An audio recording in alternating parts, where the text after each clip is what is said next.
life. But this summer... Oh, I don't see any cracks. A few wrinkles, maybe. And I've got no choice but to let it breathe.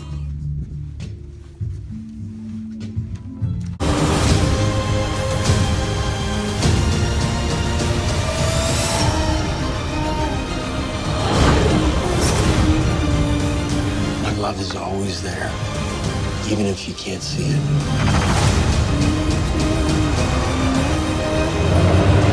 Do you trust me? I trust you!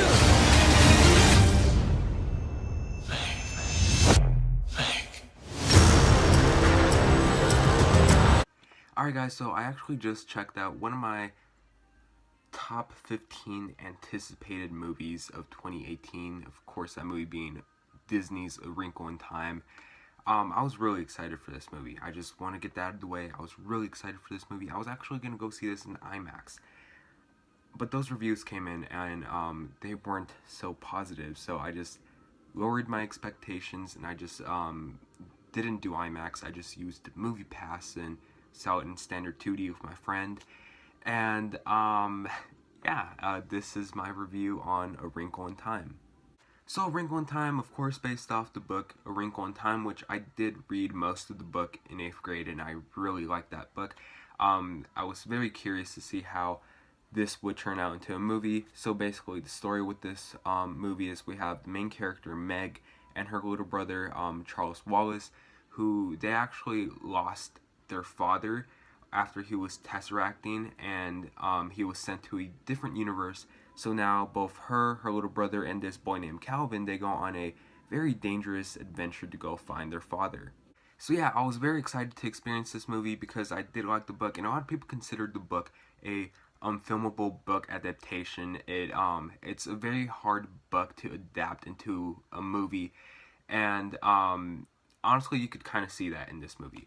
Because, again, the story itself, it's not the story, I think it's more of the visuals and the way they gotta capture the visuals in this movie that really made this a hard movie to probably, make in the first place. So like I said, me and my friend were really looking forward to this movie, and honestly, we both agreed on this. The results were honestly disappointing. I'm not saying the movie itself was bad, it's actually okay, but there's just a lot that they could have really done better with. I found the setup to the story to be very rushed. About 20 minutes into the movie, we got a very rushed introduction to our three main characters, Meg, Charles Wallace, and the boy Calvin. And, it was just a very rushed introduction to those characters. Like, again, we didn't get to know much about those characters except Meg and what happened with her father, and that she had a great bond with her father. But other than that, it was very rushed, and like 20 minutes into the movie, they were already tesseracting and already going to a different universe. I just found that to be very rushed. Like, honestly, it could have used at least 10 more minutes to just set up these characters. Storm Reed as Meg, I thought she was really damn good in this movie. I've seen her in previous works. I think a movie with her that came out last year was Slate. I can't remember, I'm pretty sure she was in that movie, but she's in this movie, and I thought she was really damn good in this movie. If she wants to, she could be in better movies than this. And, she just has a pretty good career just laid ahead of her. She's a really great actress, and she was really great in this movie. And I could say the same thing for the kid who plays her little brother, Charles Wallace. I don't exactly know this kid's name. I believe this is his first movie, but he was surprisingly very good. He has one of the best performances in this movie. And, it's kind of weird how this kid is probably about 6 years old, and he sold me more into his character than any other character in this movie. Levi Miller, who plays Calvin, he was actually pretty good in this movie. Much better than he was in that corny-ass Peter Pan movie that we got 3 years ago. So yeah, let's just kind of not talk about that. But yeah, he was good in this movie.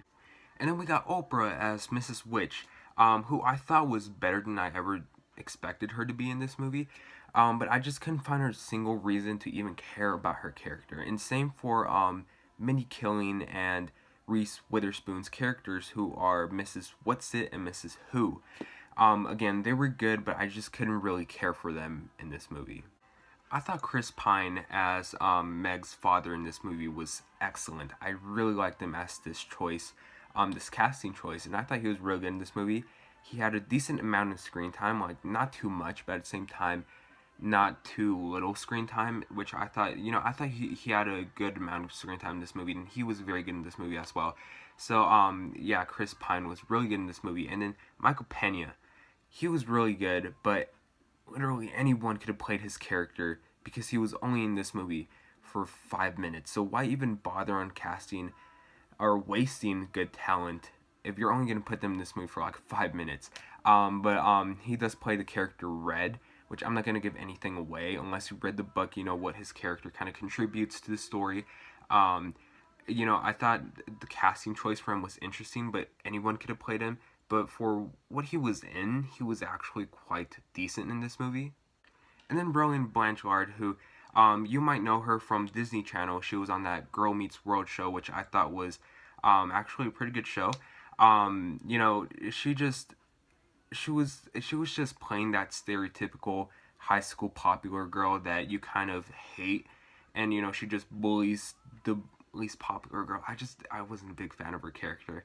Her character was just one of the most basic characters I have ever seen, one of the most basic high school girls I have ever seen in a movie. So just the writing for her character wasn't exactly there, But the visuals were beautiful. They were stunning to look at. Some of the best visuals I've seen all year. The writing in this movie, I mean, it's like that corny ass Disney dialogue that you would expect. And, some of it is actually really cringeworthy at times. I will admit that first hour of this movie was personally kind of hard for me to sit through. I mean, again, it wasn't bad. It was just really rushed and maybe even confusing sometimes to even understand what was going on, and even sometimes kind of boring. But that final hour of this movie, was a lot of fun, and I actually really liked a lot. It's actually what I really needed from this movie, and it really did save the movie a lot. Overall, director Ava DuVernay, she really tried. You could clearly see all her sweat and her effort put into this movie. Again, she put all her effort towards this movie. I mean, she chose to direct this movie over Black Panther, and now Black Panther, you guys know how much of a success that movie was. And she chose to do this over Black Panther, so that really means that she had a lot of faith in this project. Maybe not as good as she wanted it to be, or as I wanted it to be, but at least it's decent, and it's not terrible as people say it is. It's just okay. That's kind of disappointing from someone who is really looking forward to this movie. But yeah, I really wanted to love this movie. But anyways, I do recommend going on that matinee or on that discount day to go see this movie in theaters, because I do think that this is a movie worth supporting, especially for the visuals themselves. They're going to look really good on that screen. Overall, I'm going to give A Wrinkle in Time a B-. Was it disappointing? Sure. Was it terrible? No. Anyways, A Wrinkle in Time. Have you guys seen it? If you guys seen it, what did you guys think about it? Tell me in the comment section down below. As always, thanks so much for watching. Please like and subscribe, and I'll see you guys later. Bye.